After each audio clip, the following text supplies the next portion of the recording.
আসসালামু আলাইকুম ওরহমতুল্লাহি ওবারাকাতু। আজকে নতুন আরেকটি ব্লগ নিয়ে আপনাদের সামনে হাজির হলাম। আজকের ব্লগ ভিডিও হবে কিশোরগঞ্জ জেলার করিমগঞ্জ উপজেলার খাদিরজঙ্গল ইউনিয়নের জঙ্গলবাড়ি গ্রামে অবস্থিত ঈসা খাঁর জঙ্গলবাড়ি দুর্গ। সম্মানিত ভিউয়ার্স, ভিডিওটি শেষ পর্যন্ত দেখার জন্য অনুরোধ করছি। ঐতিহাসিক ও প্রত্নতান্ত্রিক দিক থেকে কিশোরগঞ্জ জেলার করিমগঞ্জ উপজেলার খাদিরজঙ্গল ইউনিয়নের জঙ্গলবাড়ি গ্রামে অবস্থিত ঈসা খাঁর জঙ্গলবাড়ি দুর্গ একটি গুরুত্বপূর্ণ নিদর্শন। ষোড়শ শতাব্দীতে বাংলা স্বাধীনতা রক্ষায় মুঘল সাম্রাজ্যের বিরুদ্ধে বারবুইয়াদের অন্যতম নেতা বীর ঈসা খাঁ এই দুর্গকে তার দ্বিতীয় রাজধানী হিসাবে প্রতিষ্ঠা করেন। ঈসা খাঁর পিতামহ শ্রী ভাগীরথী অযোধ্যা থেকে বাংলায় এসে সুলতান গিয়াসউদ্দিন মাহমুদের অধীনে দেওয়ানি পদে চাকরি নেন এবং ব্রাহ্মণবাড়িয়ার সরাইলে বসতি স্থাপন করেন।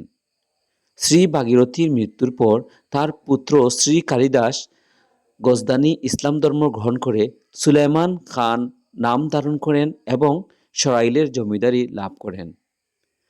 1529 খ্রিস্টাব্দে ব্রাহ্মণবাড়িয়ার সরাইলে ঈসা খাঁ জন্মগ্রহণ করেন।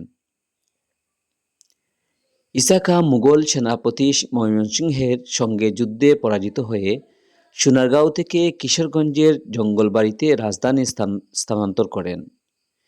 তিনি কুশ রাজা ও রঘু রাজার পরিত্যক্ত দুর্গ দখল করে সেখানে বসতবাড়ি, মসজিদ ও দুর্গ নির্মাণ করেন।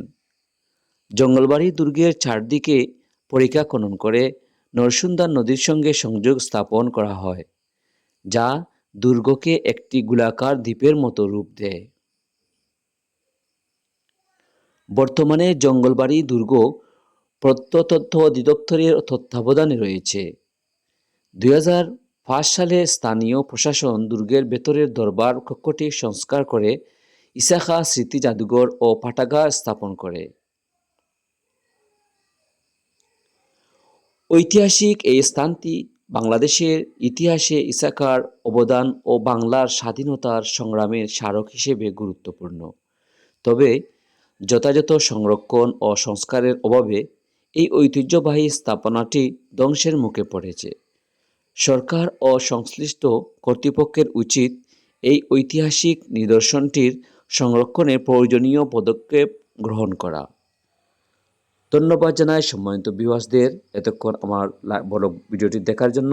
আপনাদের সবাইকে আবারও লাল গোলাপের শুভেচ্ছা এবং আইডি এবং পেজের পক্ষ থেকে, আমার ইউটিউব চ্যানেলের পক্ষ থেকে সবাইকে জানাই আন্তরিক মোবারকবাদ। আসসালামু আলাইকুম ওয়া রাহমাতুল্লাহ।